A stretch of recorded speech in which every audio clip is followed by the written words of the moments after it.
Friends, ఈరోజు class వచ్చేసి NVL function use ఏంటి, సింటాక్స్ ఏంటి అనేసి చెప్తాను, వినండి. ఇది సింటాక్స్ వచ్చేసి ఎన్విఎల్ ఎక్స్ప్రెషన్ 1 ఎక్స్ప్రెషన్ 2.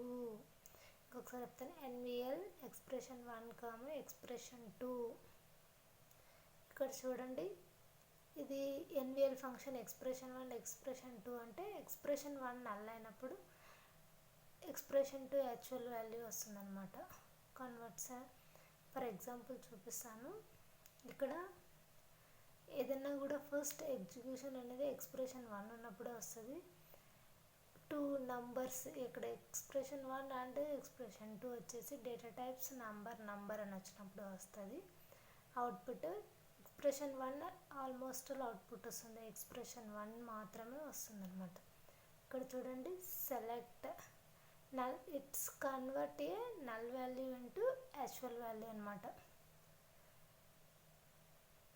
ఇక్కడ చూడండి, select NVL null 100 from dual అనేది ఏంటి అంటే, ఈ డ్యూయల్ అనేది టేబుల్ కాదు, మనం క్రియేట్ చేసుకోము.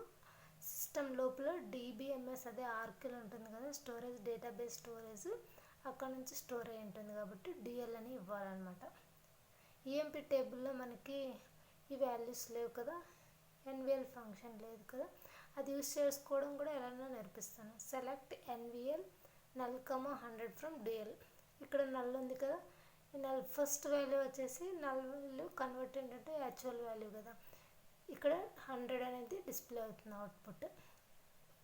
ఇక్కడ చూడండి, select NVL 200 null from dual. ఇక్కడ 200 ఉంది, నల్ ఉంది. నల్ కన్వర్ట్ అంటే యాక్చువల్ వాల్యూ, నల్ అనేది యాక్చువల్ వాల్యూ వస్తుంది కాబట్టి 200 అవుట్పుట్ వస్తుంది.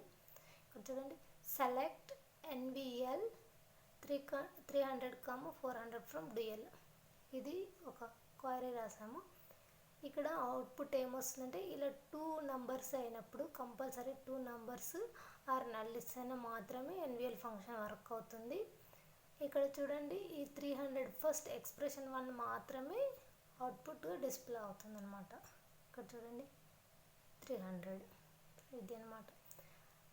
అదే మనం ఈఎంపీ టేబుల్లో ఎన్విఎల్ ఫంక్షన్ ఎలా చేయాలి అనేది కూడా చూడండి. ఒక ఎన్విఎల్ ఫంక్షన్ రాయాలి అంటే శాలరీకి రాయాలి కంపల్సరీగా. మనం ఏదైనా ఎలా యూస్ చేయాలి, ఎలా ఎందుకు క్వైరీ రాసామని చెప్తాను. సెలెక్ట్ ఈ నేమ్ జాబ్ శాలరీ కమిషన్. ఇక్కడ వచ్చేసి ఈ name employee name job salary commission. ఇది వచ్చేసి ఈ నేమ్ వచ్చేసి జాబ్ శాలరీ కమిషన్ ఎందుకు ఇచ్చానంటే, ఎన్విఎల్ ఫంక్షన్ యూస్ చేసినప్పుడు శాలరీ కమిషన్కి యాడ్ చేసుకోవడానికి యూస్ చేస్తాం. ఇప్పుడు ఎన్విఎల్ అప్లై చేద్దాం. ఒక శాలరీని డిస్ప్లే చేయాలంటే salary plus NVL commission 0 from EMP. మనం ఈఎంపీ టేబుల్కి రాస్తున్నాం కాబట్టి. ఇప్పుడు ఎగ్జిక్యూట్ చేస్తే డిఫరెన్స్ ఏంటని చెప్తా. ఈ నేమ్ జాబ్, చూడండి ఈ నేమ్ కాలం జాబ్, ఈ కాలం వచ్చింది, శాలరీ వచ్చింది. ఇక్కడ చూడండి కమిషన్, ఇది కమిషన్ మొత్తం, ఇది కమిషన్.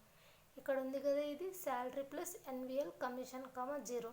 అంటే శాలరీ ప్లస్ ఎన్విఎల్ కమిషన్ 0 అంటే శాలరీను ప్లస్ కమిషన్ని ఈక్వల్ చేస్తే వచ్చేది ఎన్విఎల్ ఫంక్షన్ అనమాట. 800 1600 ప్లస్ 300 1900 1250 ప్లస్ 500 1750 ఇలా అనమాట. ఇలా వాల్యూస్ని యాడ్ చేసుకుంటుంది. శాలరీ కమిషన్ మొత్తం కలిపితేనే కదా మనకి యాక్చువల్ శాలరీ వచ్చేది. ఒక శాలరీ మొత్తం టోటల్ చేసుకోవాలంటే శాలరీ కమిషన్కి. ఇలా డేటాబేస్లో స్టోర్ ఎంతైనా చేసుకోవచ్చు. నాట్ ఓన్లీ 14 రోస్, ఎన్ని రోస్ అయినా క్రియేట్ చేసుకోవచ్చు. ఇది అండి ఎన్విఎల్ ఫంక్షన్ యూస్ చేసుకోవడం. ఎక్స్ప్రెషన్ 1 కంపల్సరీ ఎగ్జిక్యూట్ అవుతుంది. It's convert null value into actual value అనమాట. Thank you for watching.